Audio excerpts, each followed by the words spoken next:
Hello बच्चों, good evening. कल के जो टॉपिक्स चल रहे थे उसके आगे हम लोग बढ़ेंगे।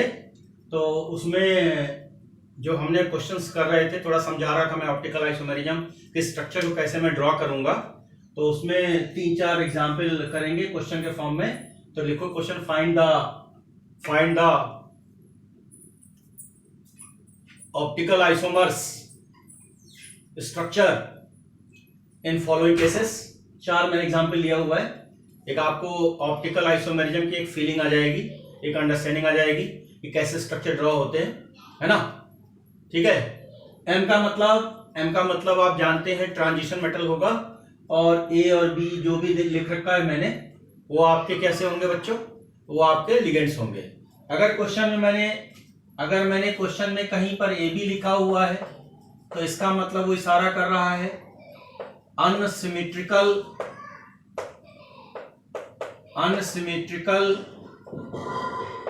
Bidentate ligand, right. और कहीं पर मैंने ए लिखा हुआ है तो इसका मतलब वो क्या होगा, वो होगा सिमेट्रिकल बाइडेंटेट लिगेंड, राइट। ठीक है। इसमें इसका जो एग्जाम्पल है GLY, और इसका एग्जाम्पल ऑक्सलेट आयन और इथाइलिन डायमाइन, राइट। तो पहला केस हमने ले रखा है, ये मेरा M है मेटल, और इसके बाद AB का थ्राइस, राइट।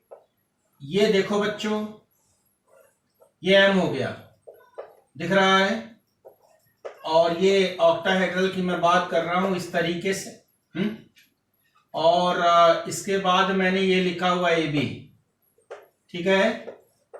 और इसके बाद AB यहां लिखा हुआ 3 है ना, AB, ये आपका AB है और ये आपका AB है, दिख रहा है आपको। अगर मैं प्लेन मिरर ले लूं, ये हमारा प्लेन मिरर है, तो इसके बाद ये आपका M हो जाएगा। M के बाद ये आपका बच्चों, ये आपका हो जाएगा AB, बेटा ये हो जाएगा AB, हाँ, और ये हो जाएगा AB, ठीक है। तो आप इसको कंसीडर, एक को आप डेक्स्ट्रो मान लो और एक को लीवो मान लो। तो कहने का मतलब आप इसको मान सकते हो D फॉर्म, ठीक है, समझ में आ रहा होगा। और इसको आप मान सकते हो L फॉर्म, ठीक। नोट करो फटाफट।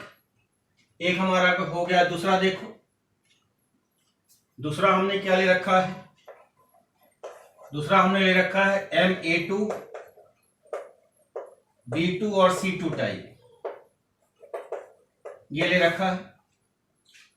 अब देखो, ये हमने बना लिया, ये हमने ले लिया M, ठीक है, ये हमारा M हो गया, ठीक है ना बेटा, ठीक है। अब ध्यान से देखना, ये आपके जो होंगे सभी केस अलग अलग है ना। ये हमारा A2 हो गया, ये हमारा B2 हो गया, और ये हमारा क्या हो गया, C2 हो गया, दिख रहा है। अब इसके बाद क्या करेंगे बच्चों, ये आप जानते हैं फैमिलियर है, प्लेन मिरर, हाँ, ठीक है ना। अब इसके बाद क्या करेंगे बच्चों, बताओ। स्ट्रक्चर हमारा क्या हो जाएगा, इधर का इधर चला जाएगा, इधर का इधर चला जाएगा, ऊपर नीचे कोई फर्क नहीं पड़ेगा। तो ये हमारा हो जाएगा इस तरीके से, दिख रहा है। ये हमारा हो जाएगा A और B, और ये हमारा C और C, ठीक है, ठीक है ना। A भी इधर चला गया, C और C इधर चला गया, और इधर हमारा हो गया A, और ये हो गया हमारा B। दिखाई दे रहा है आपको बेटा, दिखाई दे रहा है। अच्छा, अब इसके बाद हमने तीसरी बात कहनी है।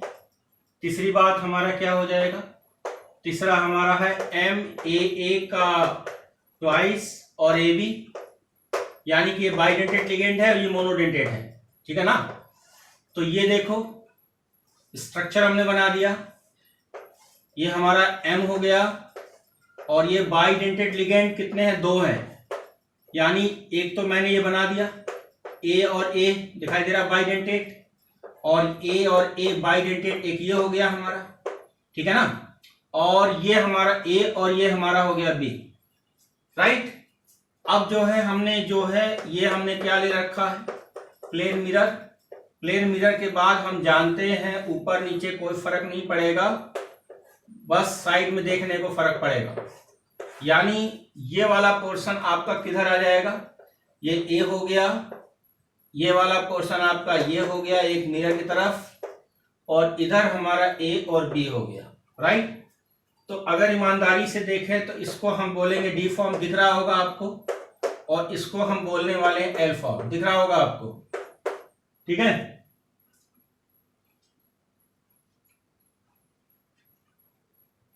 लास्ट वाला केस आप खुद बना लीजिए, बना सकते हैं।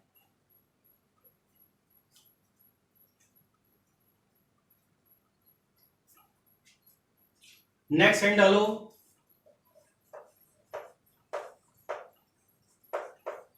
Colour properties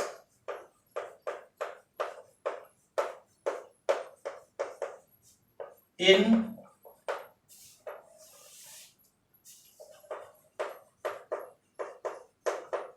coordinate complexes.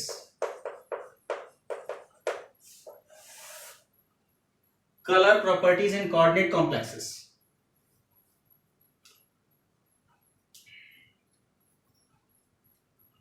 ठीक है बेटा। अब देखो बच्चों, एक बात समझना, ठीक है। अगर हमारा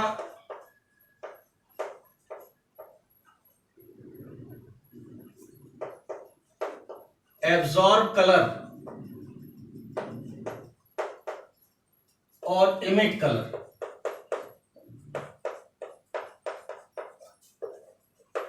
इसको समझने की कोशिश करो।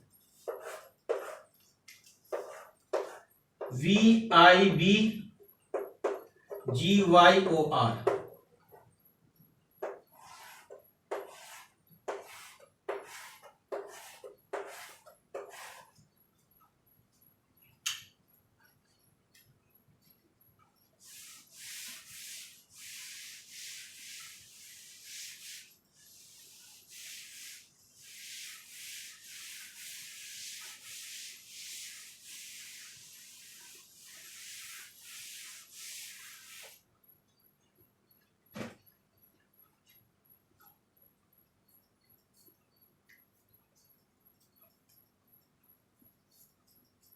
लिखा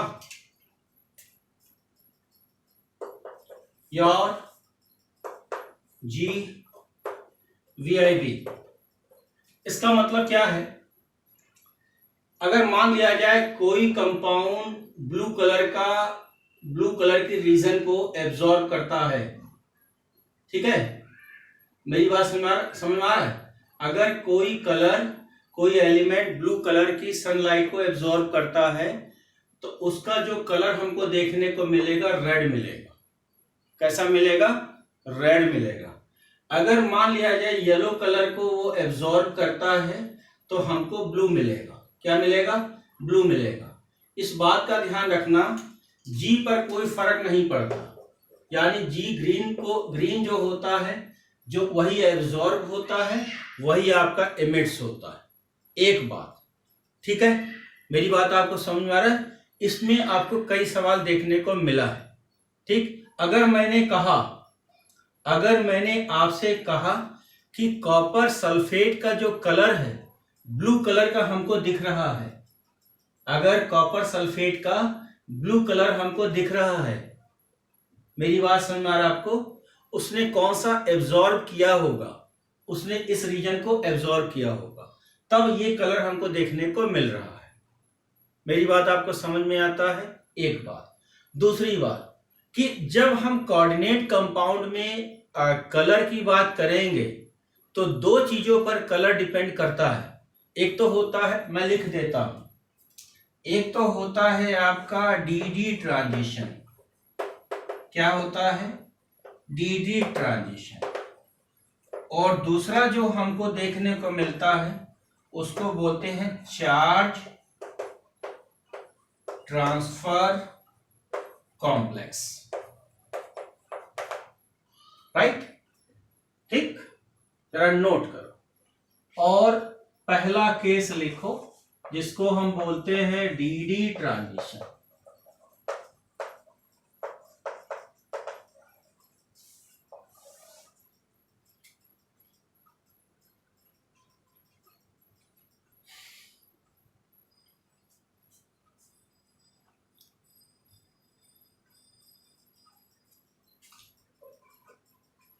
देखो बच्चों,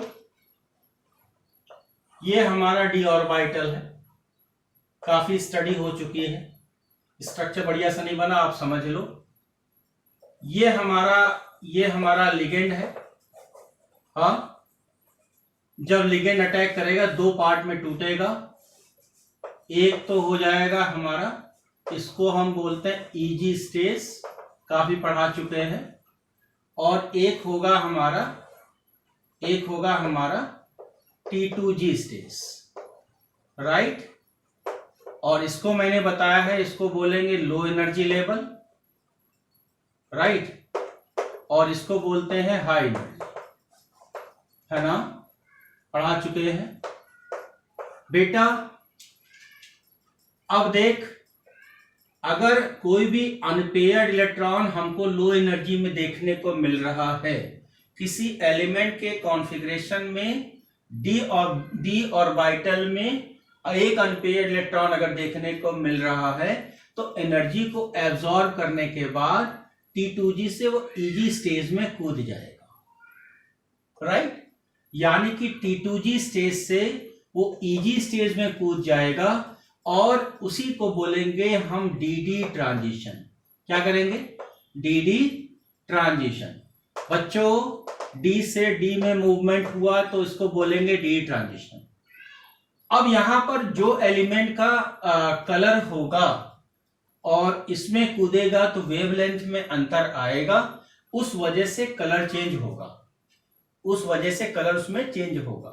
तो यही मैं लिखवाया कि एब्जॉर्ब होने वाला कलर कुछ और होगा और जो हमको दिख रहा होगा वो कलर कुछ और होगा। Is that clear? तो जो कलर की जो बात है, तो जहां भी डी ट्रांजिशन होता है वो कलर के लिए रेस्पॉन्सिबल है। तो मैं यहां साफ साफ लिख दूं कि अगर मेरे को डीडी ट्रांजिशन दिख रहा है तो वो कलर होगा, यानी कि कलर उसमें क्या होगा? प्रेजेंट होगा। अगर हमने ये लिखा कि नो डीडी ट्रांजिशन, अगर डी ट्रांजिशन नहीं है तो भाई डीडी ट्रांजिशन होगा कब? नहीं, नो अनपेयर इलेक्ट्रॉन। जब अनपेयर इलेक्ट्रॉन ना हो तो इसका मतलब डी ट्रांजिशन नहीं होगा। तो ऐसी सिचुएशन को हम बोलेंगे कलरलेस। क्या बोलेंगे? कलरलेस। जरा इसको लिखो फटाफट।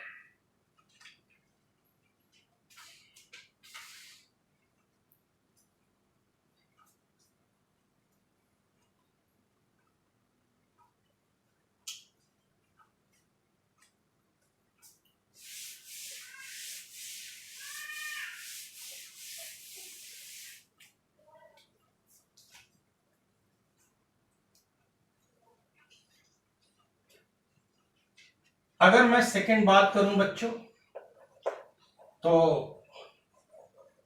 चार्ज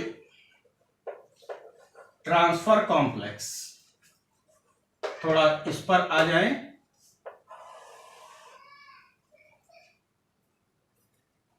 है ना बच्चों, एक बात सुनो, मैं एक एग्जाम्पल लेकर के आपको समझाने की कोशिश कर रहा हूं कि भाई जैसे मैंने कह रखा है KMnO4 है, राइट, ठीक है ना। अब Mn का ऑक्सीडेशन नंबर निकालोगे तो X बराबर आ जाएगा +7, ठीक। अब Mn का कॉन्फ़िगरेशन करोगे, Z बराबर होगा 25, ये हो गया मेरा ऑर्गन 4s और 3d, 18 2 20 और 5 25, ठीक। जब अगर मैंने Mn+7 का कॉन्फ़िगरेशन किया तो आप जानते हो कि यहां पर ऑर्गन हो जाएगा 4s 0 और 3d हमारा 5, ठीक। अब एक बात मेरे को बताना, ध्यान से देखो और सुनो। सॉरी, ये जीरो हो जाएगा ना, ये जीरो हो जाएगा। अब इस केस में no unpair electron, unpair electron नहीं है, लेकिन तब भी हम KMnO4 को लाल दवा के नाम से जानते हैं। लाल दवा, यानी कि लैब में काम करेंगे तो रेड कलर का दिखाई देगा, रेड वायलेट कलर दिखाई देगा। तो अनपेयर्ड इलेक्ट्रॉन कुछ केसेस ऐसे होते हैं कि जहां पर डी ट्रांजिशन की वजह से कलर नहीं होता है, वो होता है चार्ज ट्रांसफर की वजह से। अब सवाल है कि हम कैसे समझें कि वो चार्ज ट्रांसफर क्या है।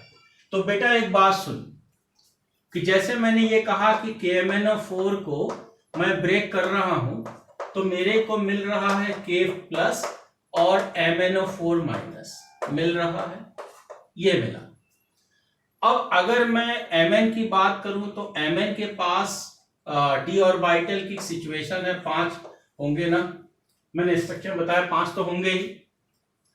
अब एक बात सुन, ये किसका है? Mn का है। Mn के साथ ऑक्सीजन कितने लगे हैं बता? 4, 1 2 3 और ये देख 4। Mn के पास कितने इलेक्ट्रॉन है? 7, इसमें माइनस भी लगा है। अब इसके पास 7 इलेक्ट्रॉन होते हैं, क्यों 7 क्यों होते हैं? आपको दिख ही रहा है, ऑक्सीडेशन नंबर तभी तो 7 है, यानी 7 बॉन्ड बनेंगे। 1 2 3 4 5 6 और ये 7। Is that clear?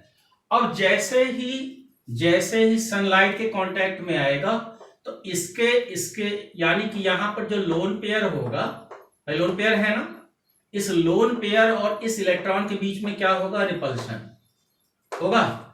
इस रिपल्शन का रिजल्ट ये होगा, ये कूद के पहुंच जाएगा किसमें? वैकेंट डी ऑर्बिटल में। और वैकेंट डी ऑर्बिटल में जैसे ही पहुंचा तो अनपेयर्ड इलेक्ट्रॉन जैसी सिचुएशन देखने को मिलने लगेगी, और वो रेस्पॉन्सिबल हो जाएगा कलर के लिए। तो इस तरह की टेंडेंसी जो होती है उसी को बोलते हैं चार्ज ट्रांसफर कॉम्प्लेक्स। देखो माइनस क्या है? ये चार्ज ही तो है, ये क्या है? चार्ज, और ट्रांसफर इधर हो गया, और ये कॉम्प्लेक्स आपके KMnO4 हो गया। तो इस तरह की प्रॉपर्टीज भी हमको काफी एलिमेंट्स में देखने को मिलता है, जहां पर डी ट्रांजिशन तो नहीं होता लेकिन फिर भी वो कलर होता है। तो उसकी जो वजह है वो चार्ज ट्रांसफर है। लिखो इसको पहले फटाफट।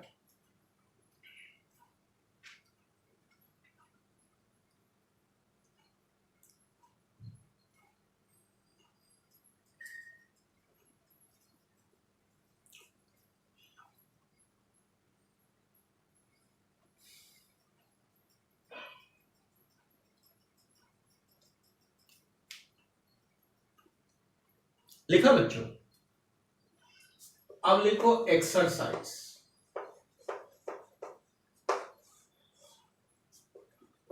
लिखो CuSO4 in solid state, CuSO4 in solid state is the colorless,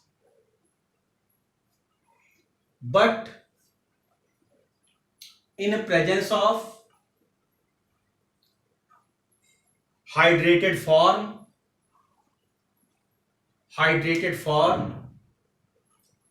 it is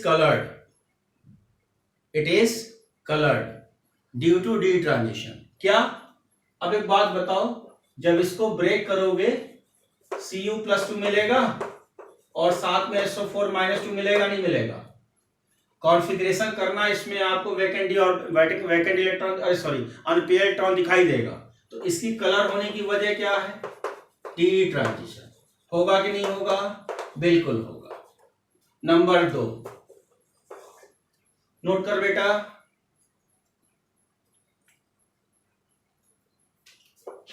TiS2O का होल 6 ट्राई पॉजिटिव। देख इसमें ट्राई होगा, एक अनपेयर्ड इलेक्ट्रॉन होगा, राइट, सॉल्व करेगा तो इसमें क्या होगा? D transition. तो जिसकी वजह से क्या होगा? कलर। कौन सा कलर इसमें देखने को मिलता है? वॉयलेट। नोट कर,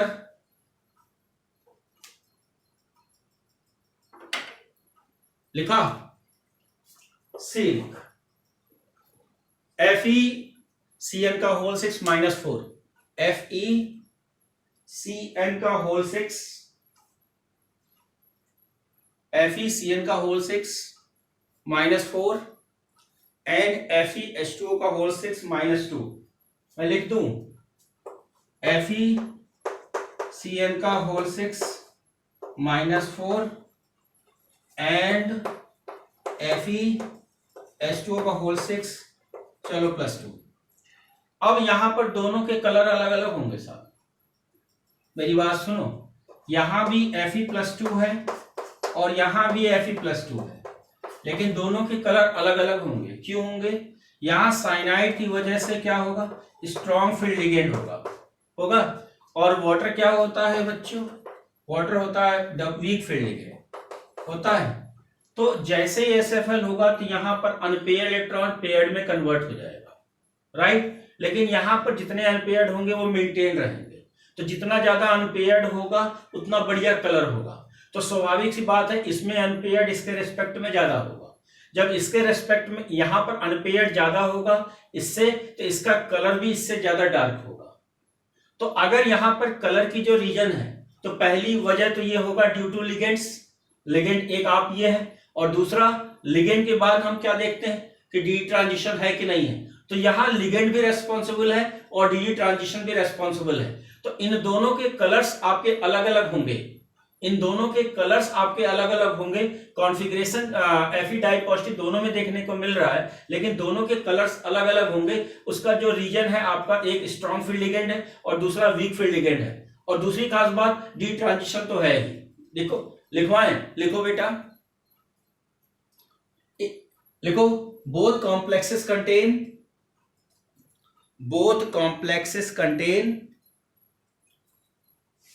different color because cyanide is SFL and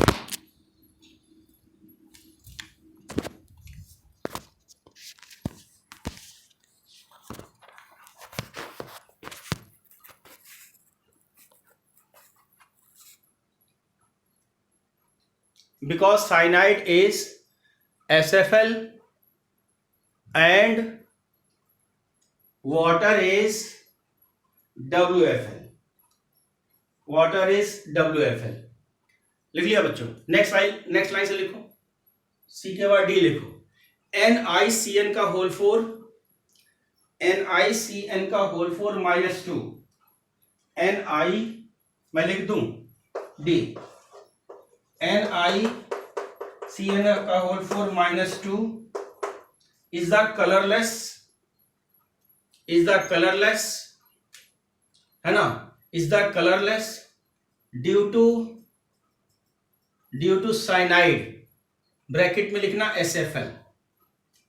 next लिखो, red colour in ruby stone होता है बच्चों, लाल पत्थर होता है। Red colour in ruby is due to presence of small amount of chromium tripositive in atmosphere, है ना, chromium tripositive in atmosphere of aluminum oxide यानी Al2O3, chromium tripositive in atmosphere of Al2O3, bracket में लिखो DD transition. Next लिखो, halogens are colored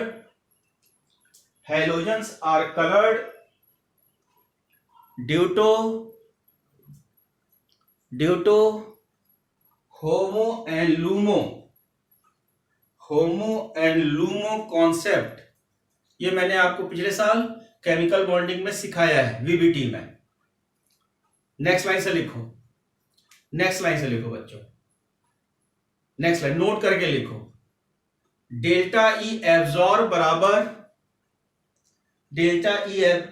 SE/λ नाम सुना होगा, है ना, नोट करके लिखो,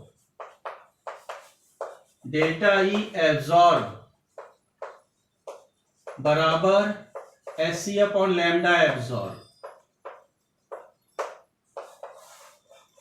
यानी कि डेल्टा ई इनवर्स हो जाएगा लैम्डा के। नोट कर बेटा, ठीक है, ठीक। डेल्टा ई जो होगा, नेक्स्ट लाइन से लिख, delta E is the strength of ligands. Delta E,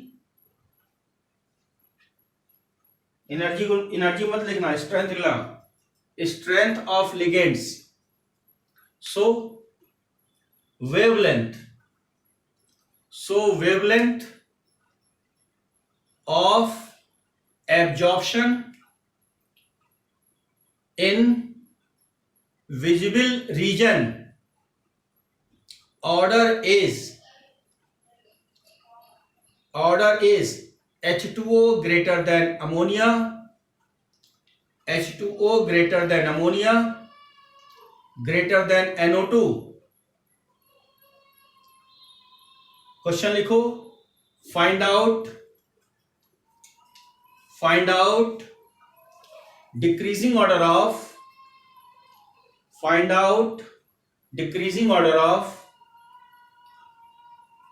wavelength of absorption in visible region। A लिखो NiH2O का होल 6 +2, बी लिखो NiNH3 का होल 6 +2, सी लिखो NiNO2 का होल 6 -4।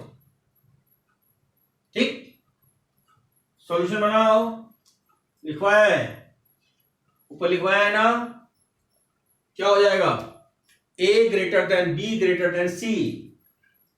ये जब भी सवाल पूछा जाएगा एज इट इज पूछा जाएगा, इसमें कुछ भी इंफॉर्मेशन चेंज नहीं होगी, राइट, ठीक है बेटा। नेक्स्ट लाइन से लिखो, नोट करके बी पॉइंट, नोट चल रहा था, लिखो charge transfer from ligand to metal, charge transfer from ligand to metal present in MnO4 minus, MnO4 minus 2, CrO4 minus 2, Cr2O7 minus 2, CrO2Cl2। ठीक, MnO4 माइनस के नीचे अंडरलाइन कर लेना, ये JEE में पूछा जा चुका है। नेक्स्ट लिखो, इसी में एग्जांपल लिखो, FeH2O का होल 5, FeH2O का होल 5 NO, पूरे को स्क्वायर ब्रैकेट में डालो और स्क्वायर ब्रैकेट के ऊपर +2 लिखो। नेक्स्ट लिखो, नोट में next, charge transfer from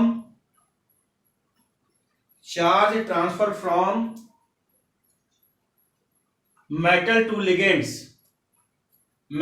ligands, ये भी हमको देखने को मिला है। कहां देखने को मिला है, सिनर्जिक बॉन्डिंग टाइप कॉम्प्लेक्सेस में। लिखो, such cases observed in metal carbonyls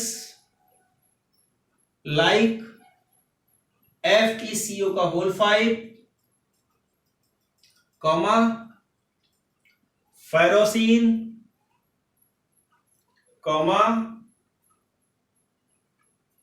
डाइबेंजीन chromium. Last लिखो, metal to metal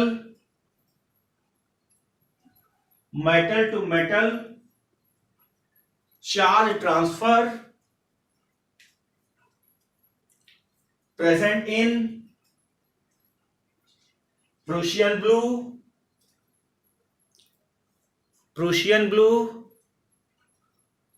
and Turnbull's blue and Turnbull's blue.